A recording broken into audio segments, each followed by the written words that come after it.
Laba tayo. Laba muna tayo mga lods.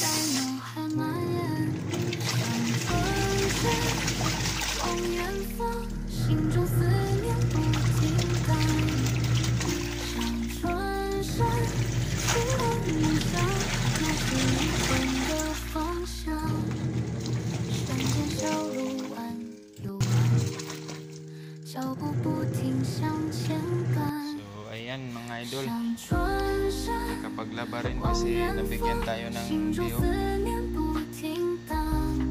Tapos ko rin yung labahan.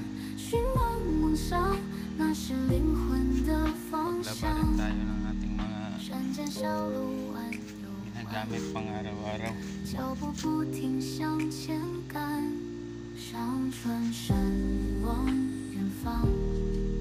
Dito tayo nakatira sa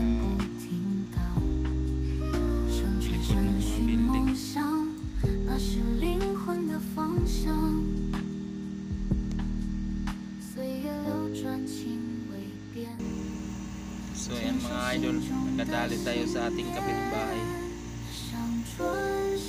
Bodo sa nagtanim. Nakakamiss kasi yung maggulay ka ng ganito. Yung partner natin mga idol, from the Philippines pa to.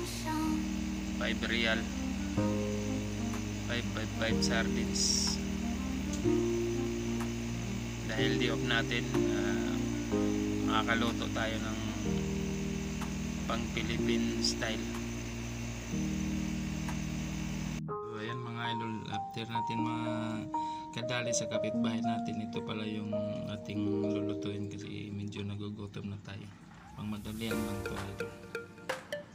So ayan, nagisa na tayo ng sibuyas, kamatis sa idol. Ito lang pala pang tapos ilagay na natin yung ating sardinas. Sarap na idol. Ito talaga ang buhay na magtipid.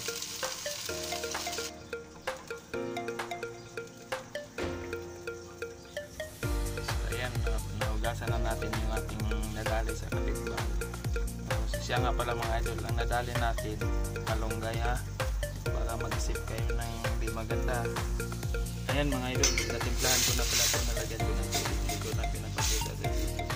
Nalagyan natin ng konting sabaw, mas masarap yung sardinas with malunggay na may konting sabaw-sabaw. So para sumarap, meron tayong nilagay na Maggi powder. Sikreto nila para sumarap daw ang ating niluluto. So ayan, nilagyan na natin ating malunggay. So ito konting segundo lang mga idol, kasi pangit ito kasi malunggay pag naubos. Saka mawala yung vitamina niya pag naubos. Kunting kulo lang na upakan mga idol. Idol, finish na. Kakain na tayo. Kung mapapansin mo idol, yung isang latang sardinas na anong laman, 2 piraso lang, 5 real. Sa Pilipinas, 4 ang laman. So, thank you for watching mga idol.